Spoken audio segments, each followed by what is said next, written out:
el apóstol Pablo en Romanos capítulo 3, los versículos 1 y 2, hablando de si tiene alguna ventaja los judíos o no, y dice en un sentido que su ventaja es muy grande, y en primer lugar porque a ellos les han sido confiados los oráculos de Dios, es decir, la palabra de Dios. La palabra de Dios nos ha venido desde el pueblo judío. Así que Dios a ellos les ha confiado su palabra antes que llegase a nosotros, a la Iglesia. Y por esa razón es que nosotros sostenemos, creemos y seguimos el canon hebreo. ¿Cómo elegimos, cómo se decidió qué libros son los inspirados? Pues con respecto al Antiguo Testamento, la Iglesia cristiana sigue el criterio de los libros que reconoció el pueblo de Dios del Antiguo Testamento, precisamente por esta razón que nos da Pablo, porque a ellos les fueron confiados los oráculos de Dios. Otro punto más que teníamos en ese pasaje anterior de Romanos, hablando de qué es lo que caracterizó a los judíos o qué les caracteriza, es que Dios también les dio a ellos el culto. En primer lugar, el culto fue dado a ellos. Y eso es lo que tiene que ver especialmente el libro del Levítico. ¿Por qué se llama Levítico? Pues porque quiere decir lo perteneciente a los levitas. ¿Y qué hacían los levitas? Pues encargarse del servicio, del culto, lo que Dios había encargado a su pueblo que había de hacer para rendirle culto, pues los levitas eran los encargados de la organización, del funcionamiento del culto de Israel, del culto a Dios. Otro asunto más es que también dice Pablo que les pertenecen los patriarcas. Los patriarcas, cuando hablamos de ello, se refiere a los cabezas de familia. Y era un sistema de gobierno en la antigüedad que las familias, los pueblos se gobernaban por patriarcas, por cabezas de familia, y que luego fueron los precursores de la nación de Israel. Y Dios trataba con estos patriarcas y a través de ellos, pues Dios daba testimonio al mundo y también bendecía al mundo a través de ellos. En especial se mencionan tres de una manera repetida en la Biblia: Abraham, Isaac y Jacob, cuando se dice de ellos que Dios es el Dios de Abraham, el Dios de Isaac y el Dios de Jacob. Y eran para bendecir, escogidos por Dios, para que a través de ellos llegase la bendición a todo el mundo, primero a su pueblo, pero también por extensión a todo el mundo. Y por eso Isaías, cuando los menciona, por ejemplo en Isaías 41, versículos 8 al 10, los llama como escogidos y llamados por Dios. Los patriarcas fue el plan de Dios durante un tiempo en la historia pasada, que a través de ellos Dios transmitía su palabra, su verdad, para que el mundo la pudiera conocer y el mundo pudiera conocer a Dios. Así que los patriarcas eran escogidos por Dios y llamados por Dios como sus siervos. Y de todos ellos siempre destaca el primero, como ya hemos dicho en otra ocasión, la importancia de los primeros, ¿no? Pues Abraham, el gran patriarca Abraham, que llega a ser llamado en la carta de Santiago nuestro padre. Sí, el nuestro también. También es nuestro padre, el padre Abraham. ¿Qué más cosas vienen de los judíos? Pues de los judíos también viene, y esta era una de las propuestas que os hacía para pensar por qué Jesús le dice a la samaritana, ¿no?, que la salvación viene de los judíos. Pues es importante entonces conocer a esta nación, a estos pueblos, porque de ellos pues, nos viene a nosotros, y en este caso dice que la salvación nos viene de los judíos. ¿Y cómo es eso, que la salvación nos venga a nosotros de los judíos? Bueno, porque se refiere al Mesías, al Salvador, que Cristo, el Salvador, viene de los judíos y de ellos hemos recibido nosotros al Salvador, el mundo entero. Dice en ese sentido que la salvación procede de el Cristo. Y Juan 4:22, vosotros adoráis lo que no conocéis, nosotros adoramos lo que conocemos, porque la salvación viene de los judíos. Y más abajo, en el versículo 25, ¿qué es lo que le dice la samaritana? Cuando Jesús le dice eso, ella enseguida entendió lo que Jesús quería decir. pues le dice, sé que el Mesías viene, el que es llamado el Cristo, ¿no? El descendiente de David. Así que ella entendía perfectamente el sentido, el significado. Cuando leemos la salvación viene de los judíos, es porque hemos recibido del Mesías, que es de origen judío, la salvación. Así que con todo eso llegamos ahí a Romanos capítulo 11 y después de recordar ese verso 9 donde daba esos 7 puntos, esas 7 características de la nación de Israel, y en el capítulo 11, pues los versos del 17 al 24, Pablo hace algunas o saca algunas conclusiones de todas estas verdades, ¿no? Si eso es el pueblo judío y es tan importante, ¿qué podemos aprender de ello, ¿no? Y algunas de las cosas que nos enseñan, pues que los creyentes de hoy, del siglo XXI, los del primer siglo también, todos los de la era cristiana, hemos sido injertados en el olivo. El olivo es una figura para referirse a Israel. Así que de alguna manera todos tenemos raíces, tenemos conexiones, participamos de la savia que viene de la raíz y esa raíz pues viene del pueblo judío. Así que tenemos raíces, tenemos conexiones.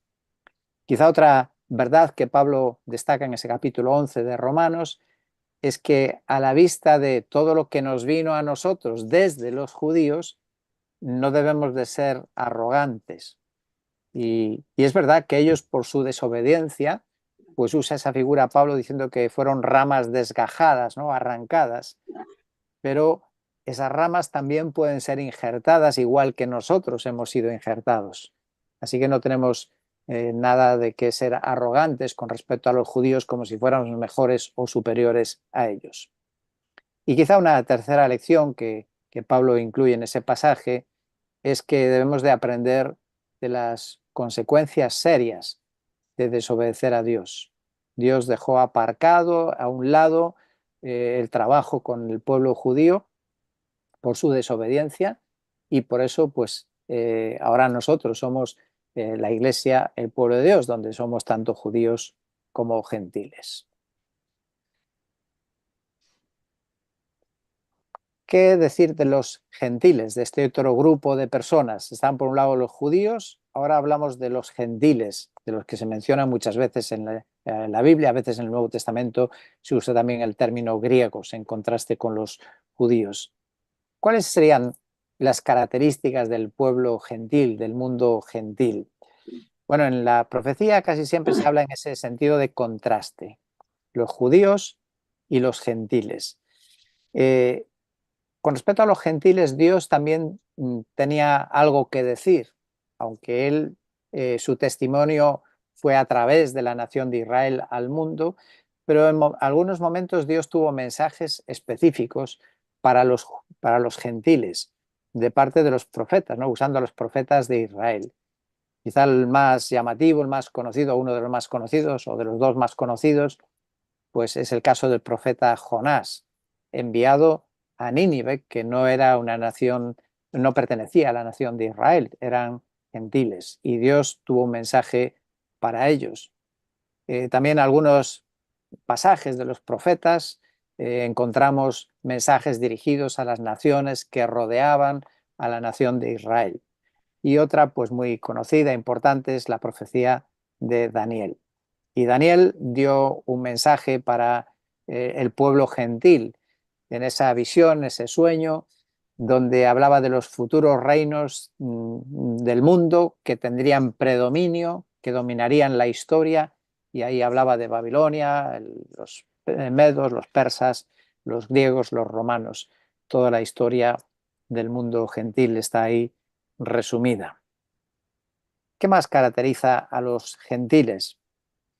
Bueno, pues podríamos resumirlo con estos textos, con estos pasajes.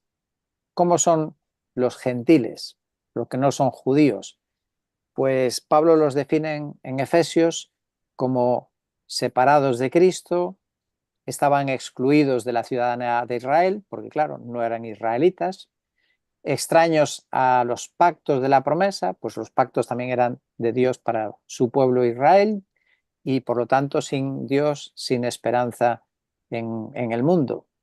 en el capítulo 4 de Efesios, también habla del andar de los gentiles, pues que andan en la vanidad de su mente, entenebrecidos, les falta la luz de Dios, excluidos de la vida de Dios, en ignorancia y dureza de corazón. Y luego, pues ya no lo he puesto ahí, pero ese pasaje amplio de Romanos capítulo 1 que describe qué es lo que caracteriza a los gentiles, pues la impiedad, injusticia, restringen la verdad, conocen a Dios, al menos tienen noción de Dios, de su existencia por la creación, pero pasan de Dios, o sea, no le honran ni le dan gracias y lo cambian por imágenes. También allí habla de pues toda la inmoralidad que domina en el mundo gentil, ¿no? La impureza, lujuria, mentira, adoración a criaturas en vez del al creador, pasiones degradantes contra la naturaleza, una mente depravada, injusticia, maldad, avaricia, malicia, envidia, homicidios, pleitos, engaños, malignidad, chismes, crítica, aborreciendo a Dios, insolentes, soberbios, orgullosos, inventores de lo malo, desobedientes a los padres, indignos de confianza, sin amor, despiadados y aprueban a quien incluso practica esas cosas. Así que todo eso sería una lista de cuál es el concepto bíblico de lo que se llama un gentil, qué clase de persona es un gentil. Y lo que nos interesa quizá más a nosotros, pues es, ¿y cuál es la característica de la Iglesia? ¿Qué es lo que caracteriza a la Iglesia?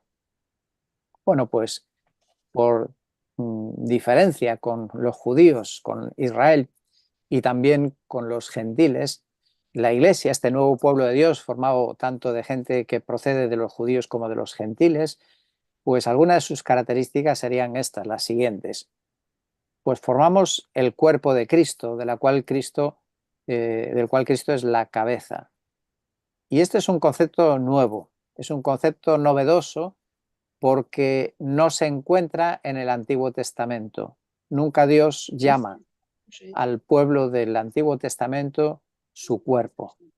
Le puede llamar su esposa, le puede llamar otras cosas, su viña, pero el pueblo de Dios del Antiguo Testamento nunca es llamado algo tan especial como ser ni más ni menos que el cuerpo de Cristo, ser el cuerpo del cual Cristo es la cabeza. El Israel no es el cuerpo de Dios, no es el cuerpo de Cristo. Y esta iglesia, pues este cuerpo se constituye, se forma, es creado por la obra extraordinaria del Espíritu Santo. Es el Espíritu Santo que une a los que forman la iglesia en una unidad.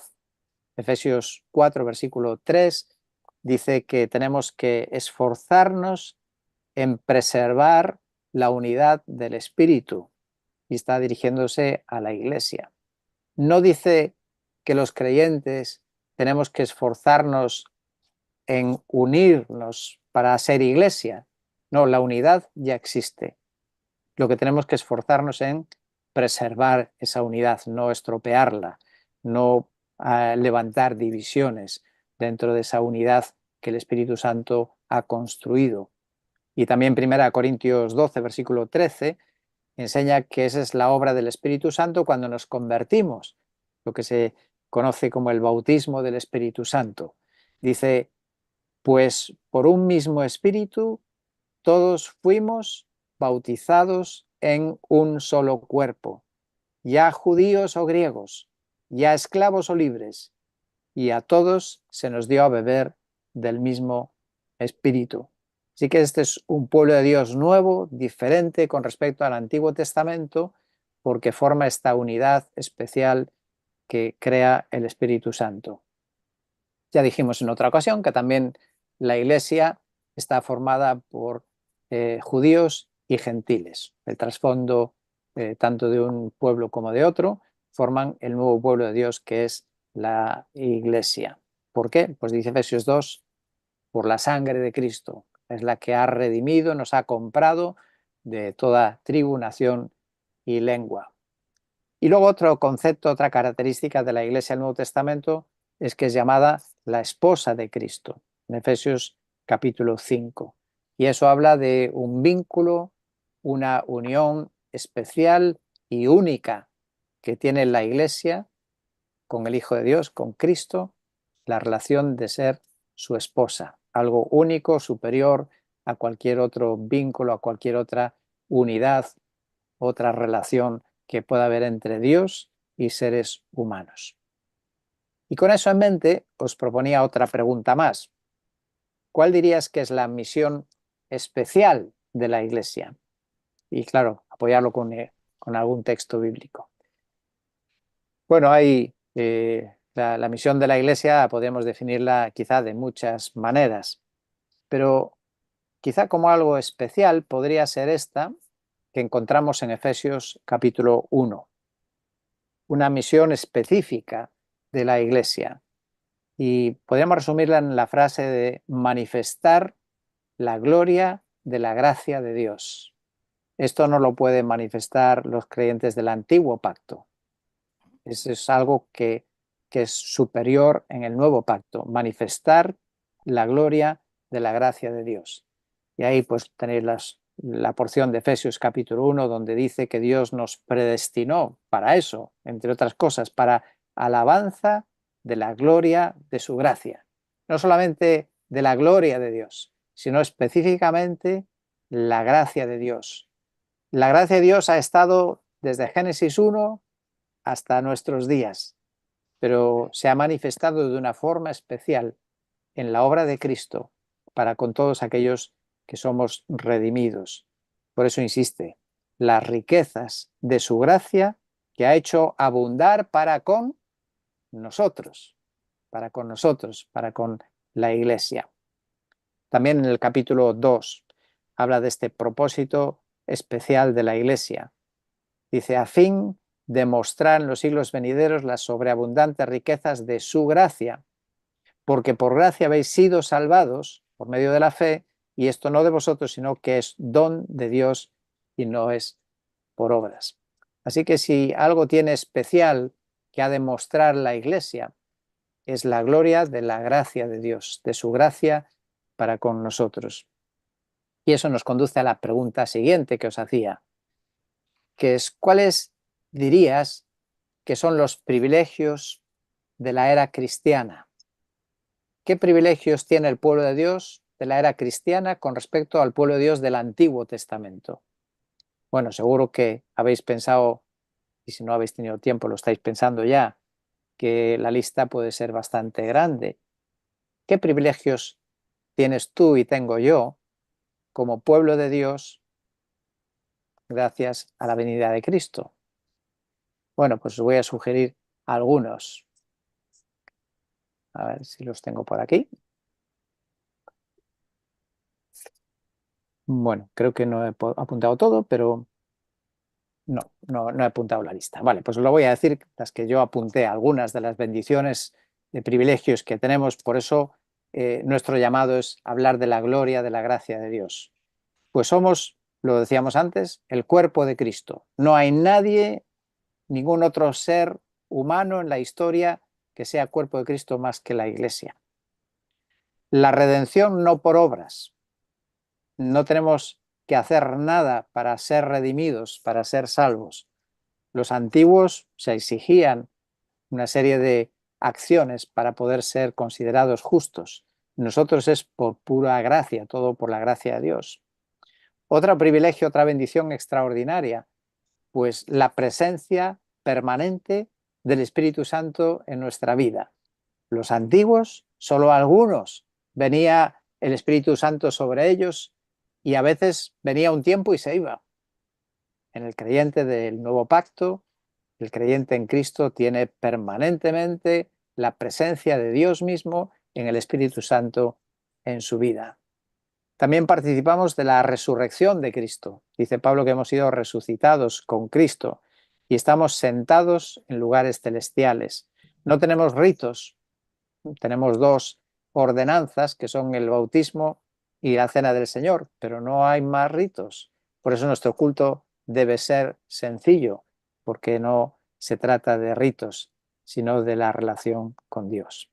Bueno, la lista seguro que podría ser mucho más amplia, Y nos quedaría una característica más de la Iglesia. Esta promesa para la Iglesia especial tiene que ver también con los lugares celestiales. Ya sé que a nosotros nos gustan las bendiciones materiales. Todo el mundo busca las bendiciones materiales. No está mal, pero Dios está más interesado en las bendiciones espirituales. El pueblo de Israel buscaba esa tierra prometida donde fluía leche y miel, donde los frutos eran gigantes, donde la tierra era estupenda y no tenían que trabajar mucho. Pero el creyente del nuevo pacto, su bendición especialmente está en los lugares celestiales, dice Efesios capítulo 1, versículo 3. Eso no quita, no excluye que probablemente y con frecuencia Dios nos bendice también en lo material, pero no debe ser esa la medida de lo bendecidos que somos. Es verdad que Dios nos puede bendecir con lo material, pero la bendición propiamente es otra, es la bendición espiritual, la que viene de Dios y lo que tiene que ver con la eternidad. Y terminamos aquí este tema y luego introduciré el siguiente, que es casi curioso, interesante, seguro que os va a llamar la atención. Una lista resumen que ha hecho un escritor, algunos le han conocido, que era el doctor Pentecost, y en el libro Eventos del Porvenir, él hace un resumen, una lista de este contraste, ¿no?, entre Israel y la Iglesia. Y casi lo voy a mencionar simplemente rápidamente, lo voy a leer, la lista es muy amplia, pero para que eso también nos ayude a valorar la bendición, lo privilegiados que somos y nuestra tremenda deuda con el Señor, porque a mayor bendición, mayor responsabilidad, ¿no? Mayor debiera ser nuestra gratitud, nuestro entusiasmo con las cosas del Señor. Bueno, pues en esta lista dice, por ejemplo, Israel ocupa casi las 4/5 partes de la Biblia. La Iglesia solo ocupa una quinta parte. Israel recibe promesas terrenales en los pactos. La Iglesia recibe promesas celestiales en el Evangelio. Israel es la simiente física de Abraham, de la cual algunos se convierten en simiente espiritual. La Iglesia es la simiente espiritual. Israel tuvo un nacimiento físico que produce parentesco. La Iglesia tuvo un nacimiento espiritual que conduce a parentesco. En Israel, Abraham ocupa la supremacía. Cristo es supremo en la Iglesia. En los pactos, Israel está presente desde el abrámico y en los sucesivos. La Iglesia está indirectamente relacionada con el abrámico y el nuevo pacto. Israel es una nación, la Iglesia es de todas las naciones. Dios trata con Israel como nación, Dios trata con la Iglesia individualmente. Esto es otro cambio importante, que Dios trata con personas en el nuevo pacto, individualmente. Israel existió desde Abraham a lo largo de los siglos, la Iglesia solo existe desde Pentecostés. Israel no tiene actividad misionera, ni se le encomendó predicar el Evangelio. La Iglesia tiene una comisión que cumplir. Sabéis que en el Antiguo Pacto, si las naciones no israelitas, no judías, querían participar de la salvación, tenían que, por así decir, hacerse judíos, tenían que convertirse al judaísmo, tenían que ir al pueblo de Dios. La Iglesia es al revés, la Iglesia tiene una misión hacia afuera de predicar y llamar a las personas a aceptar a Cristo. Bueno, sigue la lista. Israel es condenado nacionalmente para ser salvo por la muerte de Cristo. La Iglesia está perfectamente salvada actualmente por la muerte de Cristo. Dios es padre de Israel como nación por una relación peculiar. En la Iglesia los creyentes están relacionados individualmente con Dios como Padre. Para Israel Cristo es el Mesías, Emmanuel y Rey. Para la Iglesia es Salvador, Señor, Esposo y Cabeza. El Espíritu Santo vino temporalmente sobre algunos en Israel. En la Iglesia el Espíritu Santo mora en todos. Creo que es la última y no quiere salir aquí. Vale, pues bajamos esto.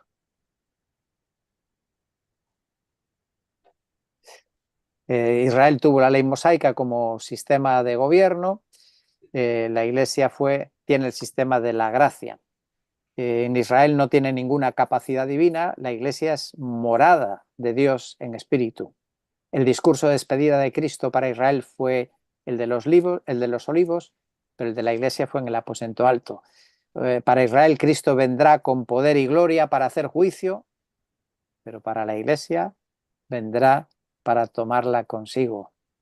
Israel es un siervo de Dios. La Iglesia es la familia de Dios.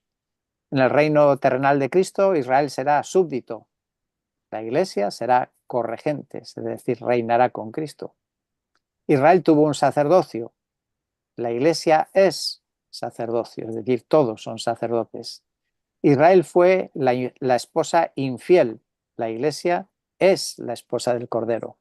Israel debe enfrentarse al juicio. La Iglesia es librada de todo juicio. En la eternidad, Israel será los espíritus de los justos hechos perfectos en la nueva tierra, pero la Iglesia será la congregación de los primogénitos en los nuevos cielos. Bueno, es una lista larga donde nos ofrece ese resumen de diferencias entre Israel y la Iglesia. Bueno, vamos a lo que tendría que ser el tema de hoy, pero solo vamos a introducirlo. ¿Y qué será? ¿Qué podrá ser lo que nos queda para hablar hoy? Bueno, hoy vamos a hablar de otra ley en la interpretación bíblica que se llama la ley del simbolismo numérico. Simbolismo numérico. Vamos a hablar de números. En la Biblia hay cifras, hay números, ¿no? Pregunto, ¿se emplean al azar o puede haber algún designio en el uso de ciertos números en la Biblia, en la palabra de Dios? Bueno, yo creo que podemos afirmar que la Biblia nos muestra que a Dios le importan los números, porque la Biblia está llena de cifras. De hecho, cualquier lector de la Biblia puede observar que luego hay ciertos números que se repiten y que se podrían asociar con algún simbolismo, algún significado espiritual. Esa repetición en relación con un significado, pues constituye una de las bellezas de la palabra de Dios. Cómo es que a lo largo de un libro pueden aparecer repeticiones con un significado y en un libro que fue escrito en diferentes épocas, diferentes culturas, diferentes momentos históricos, cómo es posible que haya esa belleza, ¿no? de diseño. Y probablemente pues podríamos añadir eso como un síntoma, una señal, un signo más de la inspiración de la palabra, ¿no? ¿Cómo es posible que haya esa armonía, que haya conexiones en los números, en su significado, pues a través de esa variedad? Uno de los ejemplos, y como digo, en un momento lo diré de nuevo, también hay que tener cuidado con este tema, porque se presta a muchos juegos, pero os voy a poner un ejemplo, una propuesta de la incluso hasta casi utilidad que puede tener este análisis numérico. Eh, Como sabéis, una de las epístolas del Nuevo Testamento no se sabe quién la escribió. El autor es anónimo, aunque hay varias propuestas. Y estoy hablando de la carta a los Hebreos. ¿Quién escribió Hebreos? Bueno, pues basado en un estudio en esta aplicación de los números, hay una de las propuestas para justificar una probable, y es que tal vez pudo ser el apóstol Pablo, o por lo menos este análisis numérico concordaría, apoyaría la tesis de que Pablo fuese el autor. Y los números son los siguientes. Sabemos que hay 13 de todas las epístolas del Nuevo Testamento, que son 21, por cierto, 3 por 7, 21, pues 13 sabemos que son atribuidas al apóstol Pablo. Y luego hay 8 más.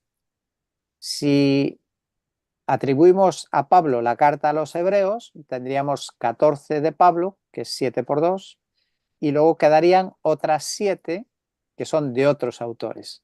Bueno, es una posible armonía, ¿no?, numérica que haría coincidir si Hebreos fue escrito por el apóstol Pablo. Como digo, estos son propuestas, son ideas, pueden ser muy bonitas, pero hay que tener cuidado. Y os voy a poner un ejemplo de que con los números se puede hacer cualquier cosa. Cuando fue la guerra de Ucrania, pues recibí o vi en algún sitio esta nota donde hay una coincidencia. Si coges la fecha de la Primera Guerra Mundial y sumas los números, es decir, el día, el mes y el año en que empezó, pues da 68. Si haces lo mismo con la Segunda Guerra Mundial, también da 68. Y si haces eso con la invasión de Ucrania, pues da 68. Probablemente quien hizo estos números y los compartió, pues los hizo quizás sugiriendo que a lo mejor la invasión de Ucrania podría ser el inicio de la Tercera Guerra Mundial. Por eso digo que cuidado con los números y tenemos otro ejemplo en la Biblia de cómo se ha manejado el 666, ¿no?, el número de Apocalipsis famoso, pues que también se presta a un montón de cábalas, con lo que hay que tener cuidado. Ahora, dicho todo eso, creo que el mensaje y la idea que sí que nos podemos quedar es que a la luz de una lectura normal de la Biblia, podemos concluir que a Dios sí que le importan los detalles.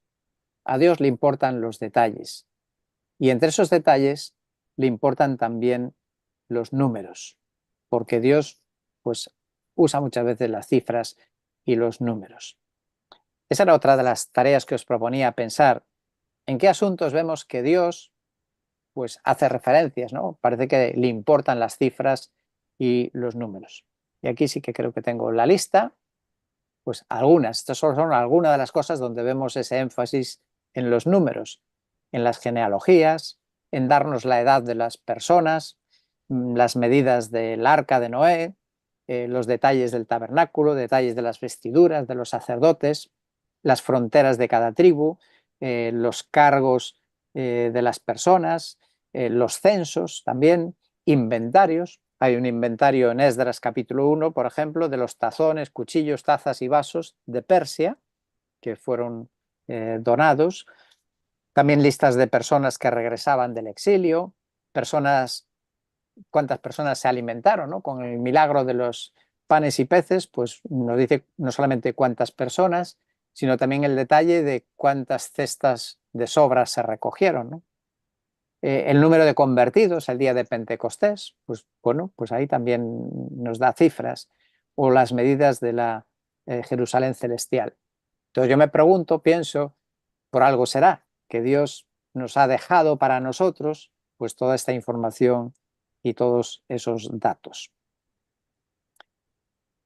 Una tarea que también os mencionaba posible era leer Mateo capítulo 1 y fijaros si hay algo que llame vuestra atención en ese pasaje. Mateo 1 es la genealogía de Jesús. Y como veis, el Señor se ha molestado en dejarnos por escrito nombres y descendientes hasta llegar a la persona de Cristo. Y luego pues dice algo muy curioso, muy interesante en el versículo 17, que dice que hasta David, de Abraham a David son 14 generaciones, de David a la deportación a Babilonia 14 generaciones, y desde la deportación de Babilonia hasta Cristo otras 14 generaciones. Bueno, si hacemos una lectura detallada e investigamos un poco, podemos encontrar algunos detalles que nos llamen la atención. Por ejemplo, según esta lista que nos da Mateo, capítulo 1, desde Abraham a Cristo, habría 3 series de 14 generaciones, es decir, 42 generaciones. Pero hay que quitar una porque a Jeconías lo tenemos repetido, serían 41 generaciones. Ahora, hay otra genealogía de Cristo que está en Lucas, y si vas a Lucas, ahí aparecen 55 generaciones. hay una diferencia, ¿no?, entre uno y otro listado. Y luego, si entras ya en más detalles, por ejemplo, en el segundo tramo de 14, los reyes que menciona ahí, pues entre Joram y Ucías hay 3 reyes que no se mencionan, es decir, hay 3 que estuvieron en medio, que son 3 generaciones que no se mencionan. Bueno, algunos sugieren que no se mencionan porque eran reyes relacionados con un rey muy malvado, que fue el rey Acab. Y luego eh, otros detalles más que podrían llamarnos la atención, porque si dice que son 14, 14 y 14, pues esa repetición de Jeconías, ¿no? Porque entonces ya no son 14, 14, 14, serían 14, 14, 13 o 14, 13, 14. Y sin embargo, el escritor bíblico pone esa nota de que son 14 más 14 y más 14. Bueno, la repetición pues también probablemente tiene una explicación, pues porque la deportación fue un corte en la historia de Israel, un corte importante histórico, y el jugar con el mismo nombre, con la misma generación, indica continuidad. Aquello que fue cortado continúa, no empieza de cero, no empieza de nuevo, sino que hay una continuidad a pesar de la interrupción del exilio babilónico. Y quizá un detalle más que nos llamase la atención en las genealogías, en esta lista, es que aparenta que Rahab fuera la tatarabuela del rey David. Y claro, entre Rahab y David hay 400 años, lo cual choca un poco, ¿no? Que solo sean 4 generaciones, pues no corresponderían 400 años. Y eso hace suponer que también ahí debe haber algunas generaciones en medio. Bueno, ¿a qué conclusión quiero llegar con todo este rollo, ¿no?, o estas curiosidades que encontramos en el pasaje bíblico? Pues seguro es que es un propósito divino y es el propósito didáctico, el ayudar a memorizar, a recordar, a coger lo importante de la historia. Era algo habitual entre los judíos hacer eso, hacer una selección para sacar así una cifra que pudiera ser luego fácilmente recordada. Así que esta fórmula de 3 14, que 14 además es 7 por 2, de ese número perfecto 2 veces, pues multiplicado por 3, que es un número también muy importante, veremos en su día, pues era una fórmula didáctica, y sabéis que Mateo está escrito además especialmente en un tono didáctico, ¿no?, como alguien, como un profesor que está enseñando a sus alumnos. Y en aquel tiempo, además, pues nadie tenía una Biblia como nosotros en su casa o varias Biblias. Muy poca gente tenía una copia de la Biblia. Y la transmisión era oral. Y eso hacía necesario usar estrategias como estas que tenían este fin didáctico. ¿Y por qué el número 14? ¿Por qué cogerían el número 14? Bueno, pues también podemos ofrecer una propuesta de explicación. ¿Por qué el número 14? ¿Cómo empieza Mateo? El versículo 1 dice: el libro de la genealogía de Jesucristo, hijo de David, hijo de Abraham.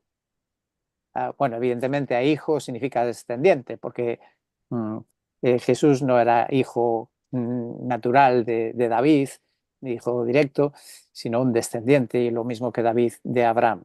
Entonces aquí hay un propósito también en destacar a estas 3 personas, a Jesucristo, a David y a Abraham. ¿Y cuál está en el medio? Pues David. Y resulta que David, pues su nombre en hebreo, aplicado el valor numérico, justo da el número 14. ¿Coincidencia? Yo creo que no, demasiada coincidencia, ¿verdad? 14, 14, 14 generaciones, y que justo en el primer verso pone en el medio como la clave entre Abraham y Jesucristo a David el número 14. De manera que podríamos decir que Jesucristo es el descendiente 14, o el hijo 14 de David, que es el número 14, y está apuntando a Cristo como rey. David es el rey por excelencia, el rey de Israel, y de él venía la promesa también, ese pacto de David, de que de él vendría el rey Mesías. Y Jesús es precisamente ese rey. Y justo, como no hay casualidades, sin duda es la palabra de Dios, el Evangelio de Mateo enfoca a la persona de Cristo como el rey, presenta a Cristo como el rey.